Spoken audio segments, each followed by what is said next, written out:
Salut à tous, on se retrouve aujourd'hui pour l'analyse de Nantes-OM, 26e journée de Ligue 1. Match entre deux équipes en difficulté qui se termine sur un match nul un partout. Match bien stérile offensivement pour les Marseillais qui ont toujours ces mêmes difficultés qui persistent. On va revenir sur le match en détail pendant toute cette vidéo. Vous pouvez me suivre sur Twitter et Insta, les liens sont en description. Vous pouvez aussi vous abonner en activant la cloche, mettre un petit pouce bleu et aussi rejoindre le Discord pour parler de l'OM avec d'autres passionnés comme vous. N'hésitez pas à me donner votre avis sur le match des Marseillais dans les commentaires les amis, je suis toujours très curieux de savoir ce que vous avez pensé, quelle est votre analyse à vous, à me donner aussi vos tops et vos flops pour ce match de championnat, je vous donnerai les miens également au cours de cette vidéo. On commence directement par la compo de départ mise en place par Nasser Largué au coup d'envoi, un 4-2-3-1, Mandanda au but, Sakai à droite, Nagatomo à gauche, Alvaro et Chaetatsar en charnière, Camara et Gay au milieu, Luis Enrique à gauche, Kawi à droite, Payet en 10 et Bamba Dieng dans l'axe. Une compo qui avait bien fonctionné contre Nice, Largué joue la continuité, c'est ce que j'avais proposé dans l'avant-match, j'aurais simplement mis Lirola à droite et Sakai ou Amavi à gauche selon l'état de forme. Lirola et Amavi ça aurait été le top pour avoir plus de poids offensivement. On commence par une analyse de la première période. On s'est pas régalé du tout, c'était même carrément stérile, carrément chiant. Nantes a décidé de jouer bloc très bas et en contre-attaque, ça nous a posé quand même de gros problèmes pour s'immiscer dans cette défense. Fallait s'en sortir sur des combinaisons dans de petits espaces. À chaque fois qu'on a recherché la profondeur, c'était une catastrophe. On l'a vu sur quelques ballons qui ont rien apporté. On a vu beaucoup trop de déchets techniques, des passes ratées et bien ratées pour le coup. Très peu de joueurs qui se sont rendus disponibles. Il y a toujours très peu de mouvements, chaque transmission n'est pas maîtrisée. J'ai trouvé qu'on avait toujours un temps de retard dans les duels, dans les prises de balles. Pareil pour nos latéraux, on a beaucoup de mal. Nagatomo et Sakai, c'est quand même pas très bon dans le jeu offensif. Nagatomo, ça ira mieux sur le centre de la deuxième mi-temps. Mais c'est quand même pour ça que j'aurais aimé voir Lirola Amavi au coup d'envoi, peut-être pour apporter dans ce domaine-là. On se souvient de la performance de l'Espagnol contre Auxerre. On sait que si ça joue débridé et vers l'avant, il pourra apporter énormément offensivement. Très peu d'occasions en tout cas en première mi-temps, une de Dieng, une de Louza. C'était une très mauvaise première mi-temps entre deux équipes qui ont des difficultés. À la mi-temps, Germain et Rongier entrent pour remplacer Luis Enrique et Dieng. J'aurais aimé voir Dieng rester sur le terrain associé à Germain par exemple à deux devant, mais Largué lui préfère le faire sortir. Enrique, je trouve ça relativement logique au vu de sa prestation. Dans le jeu, ça s'améliore pas sur cette deuxième mi-temps,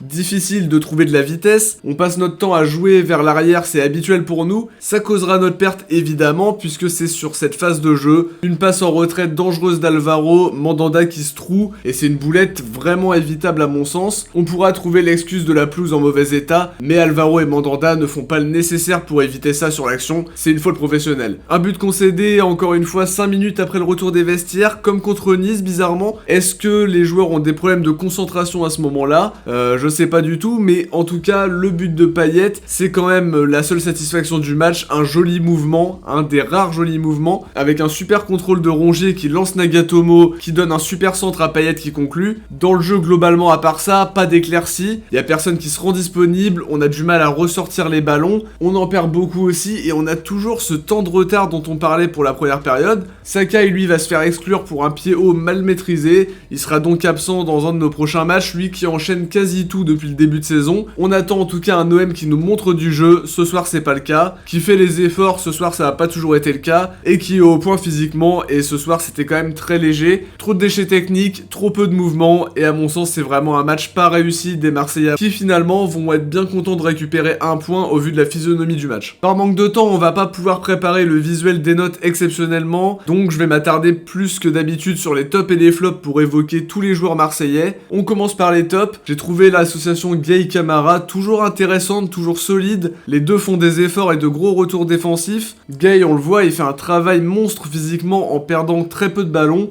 Avec son physique, il apporte toujours une grosse plus-value. Nagatomo, lui, a fait un match plutôt satisfaisant en globalité. Rien de transcendant défensivement, ça fera pas de lui un titulaire indiscutable, mais un super centre pour Payet qui sauve le point du nul. Et c'est rare de voir nos latéraux faire des bons centres, c'est assez rare pour le souligner aujourd'hui. Rongier, lui, a fait une entrée intéressante à l'origine aussi de l'action de l'égalisation. Payet a, lui, pris ses responsabilités et a fait un match satisfaisant, buteur et aussi l'un des seuls à avoir su apporter quelque chose offensivement. Pour les flops, je commence par Mandanda qui a fait une très grosse boulette qui offre offre le 1-0 sur un plateau d'argent au Nantais, une erreur qui coûte très cher. Tchaletatsar a lui fait beaucoup d'erreurs de relance et n'apporte pas vraiment sa sérénité habituelle ces derniers temps. Sakai lui est trop stérile offensivement, je le mets dans les flops à ce niveau-là, mais pas à cause de son exclusion qui est intervenue en toute fin de match. Kawi a lui été trop peu influent, rien à voir avec celui qu'on a vu contre Nice. Même chose pour Enrique qu'on a très peu vu et qui m'a pas spécialement marqué aujourd'hui. Bamba Dieng a lui eu trop peu de ballons et n'a pas vraiment pu s'illustrer malgré sa tentative de match